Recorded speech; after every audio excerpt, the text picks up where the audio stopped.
Please, everybody have a seat. Have a seat. What an extraordinary day. The sun is out because good things are happening. Before I get started, just some preliminary introductions. I'll probably repeat them in my formal remarks, but I want to make sure that I acknowledge some people who've been critical to this effort and critical to so many efforts at the state and federal levels. First of all, Speaker Nancy Pelosi, who has just been cracking the whip and making Congress so productive over these last several days. We are grateful for her. My wonderful Secretary of Transportation, Ray LaHood, is in the House. Lisa Jackson, the outstanding administrator of EPA. Some of the finest governors in the country are here. Let me take them in order of good looks. Sorry, Arnold. Jennifer Granholm of Michigan. Governor Deval Patrick of Massachusetts. And Governor Arnold Schwarzenegger of California.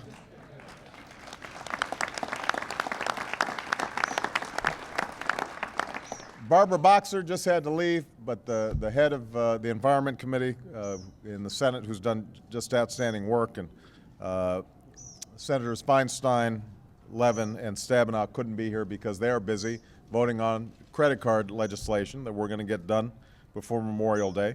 And we've got two outstanding members of the House of Representatives, John Dingell. Where's John? Right here. The Dean of the House, and who's done so much extraordinary work around these issues, and Sandy Levin. Please give them a round of applause.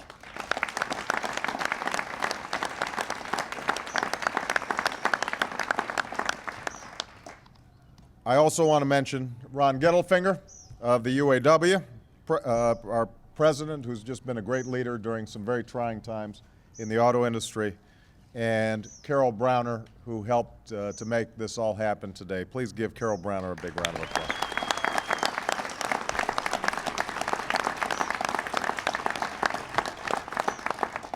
Since I'm acknowledging everybody, I'm in a voluble mood today. Let me go ahead and acknowledge my other members of the cabinet who are here, who are part of our Energy Green team and do just outstanding work on an ongoing basis. First of all, my Secretary of Labor, Hilda Solis.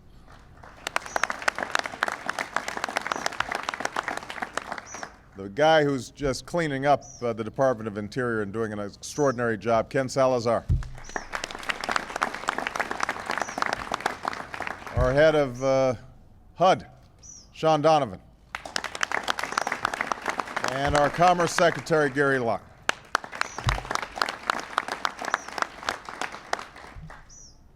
Now, thank you all for coming to the White House today and for coming together around what I considered to be a historic agreement to help America break its dependence on oil, reduce harmful pollution, and begin the transition to a clean energy economy.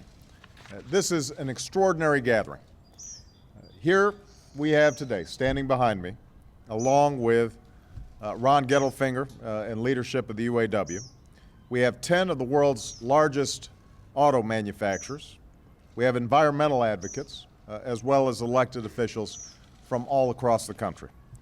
And this gathering is all the more extraordinary for what these diverse groups, despite disparate interests and previous disagreements, have worked together to achieve. For the first time in history, we have set in motion a national policy aimed at both increasing gas mileage and decreasing greenhouse gas pollution for all new trucks and cars sold in the United States of America. And I want to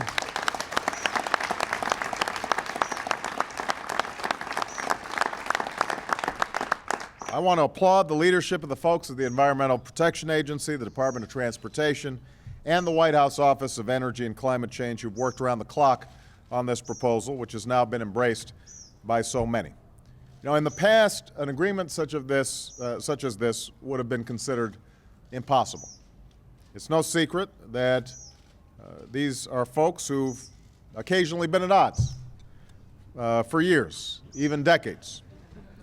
In fact, some of the groups here have been embroiled in lawsuits against one another. So that gives you a sense of how impressive and significant it is that these leaders from across the country are willing to set aside the past for the sake of the future. For what everyone here believes, even as views differ on many important issues, is that the status quo is no longer acceptable. While the United States makes up less than 5% of the world's population, we create roughly a quarter of the world's demand for oil. And this appetite comes at a tremendous price, a price measured by our vulnerability to volatile oil markets, which send gas prices soaring and families scrambling.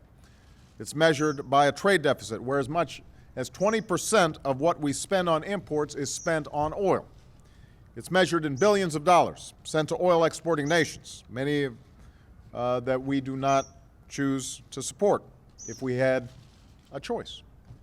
It's measured in a changing climate as sea levels rise and droughts spread, forest burns, and storms rage.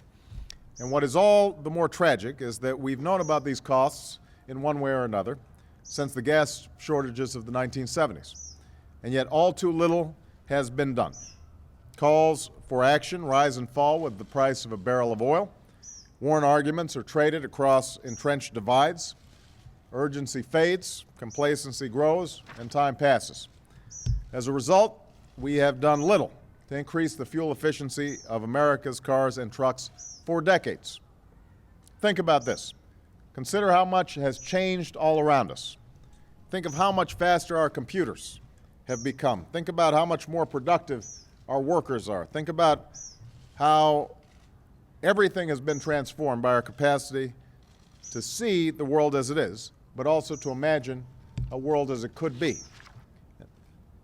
And that's what's been missing in this debate for too long.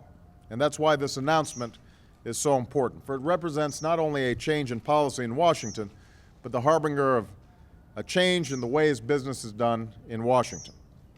No longer will we accept the notion that our politics are too small, our nation too divided, our people too weary of broken promises and lost opportunities to take up a historic calling. No longer will we accept anything less than a common effort made in good faith to solve our toughest problems. And that is what this agreement seeks to achieve. Right now, the rules governing fuel economy in this country are inadequate, uncertain, and in flux. First, there is the standard for fuel economy administered by the Department of Transportation. On top of that, the Environmental Protection Agency, in response to a decision by the Supreme Court, may have to set limits on greenhouse gas emissions from vehicles, establishing another standard. California has sought permission under the Clean Air Act to require that vehicles sold in California meet yet another, even stricter emission rule. And 13 states and the District of Columbia have agreed to adopt California greenhouse gas reductions if the permission, called a waiver, is granted. Now, car companies might then face three different sets of overlapping requirements, one administered by the Department of Transportation, one administered by the EPA, and still a third administered by California and 13 other states. This proposed national policy, under the leadership of two agencies and bringing together 14 states, 10 companies, as well as auto workers and environmental groups, changes all that. The goal is to set one national standard that will rapidly increase fuel efficiency without compromising safety by an average of 5% each year between 2012 and 2016, building on the 2011 standard my administration set shortly after taking office. A series of major lawsuits will be dropped in support of this new national standard. The state of California has also agreed to support this standard, and I want to applaud California and Governor Schwarzenegger and the entire California delegation for their extraordinary leadership. They have led the way on this, as they have in so many other efforts to protect the environment. In addition, because the Department of Transportation and EPA will adopt the same rule, we will avoid an inefficient and ineffective system of regulations that separately govern the fuel economy of autos and the carbon emissions they produce. And at a time of historic crisis in our auto industry, when domestic auto manufacturers are making painful choices and restructuring their businesses to be viable in the future. This rule provides the clear certainty that will allow these companies to plan for a future in which they are building the cars of the 21st century. Yes, it costs money to develop these vehicles, but even as the price to build these cars and trucks goes up, the cost of driving these vehicles will go down as drivers save money at the pump. And this is a point I want to emphasize. If you buy a car, your investment in a more fuel-efficient vehicle as a result of this standard will pay off in just 3 years. 3 years' time, you will have paid off the additional investment required. So this is a winning proposition for folks looking to buy a car. In fact, over the life of a vehicle, the typical driver would save about $2,800 by getting better gas mileage. And the fact is, everyone wins. Consumers pay less for fuel, which means less money going overseas and more money to save or spend here at home. The economy as a whole runs more efficiently by using less oil and producing less pollution. And companies like those here today have new incentives to create the technologies and the jobs that will provide smarter ways to power our vehicles. And that's why in the next 5 years, we're seeking to raise fuel economy standards to an industry average of 35.5 miles per gallon in 2016, an increase of more than 8 miles per gallon per vehicle. That's an unprecedented change, exceeding the demands of Congress and meeting the most stringent requirements sought by many of the environmental advocates represented here today. As a result, we will save 1.8 billion barrels of oil over the lifetime of the vehicles sold in the next 5 years. Just to give you a sense of magnitude, that's more oil than we imported last year from Saudi Arabia, Venezuela, Libya, and Nigeria combined.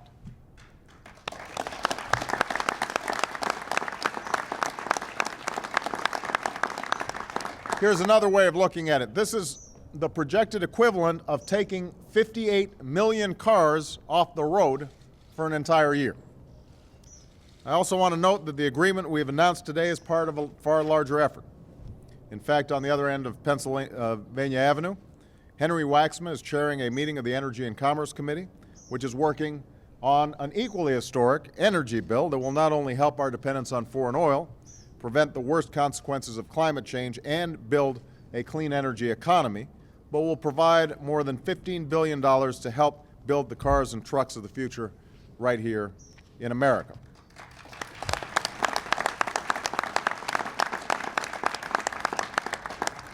And the recovery plan we've put in place, as well as the budget that builds on it, makes historic investments in a clean energy economy, doubling our capacity to generate renewable energy like wind and solar, investing in new battery technologies for plug-in hybrids, and building a smarter, stronger grid on which the homes, businesses, and vehicles of the future will run.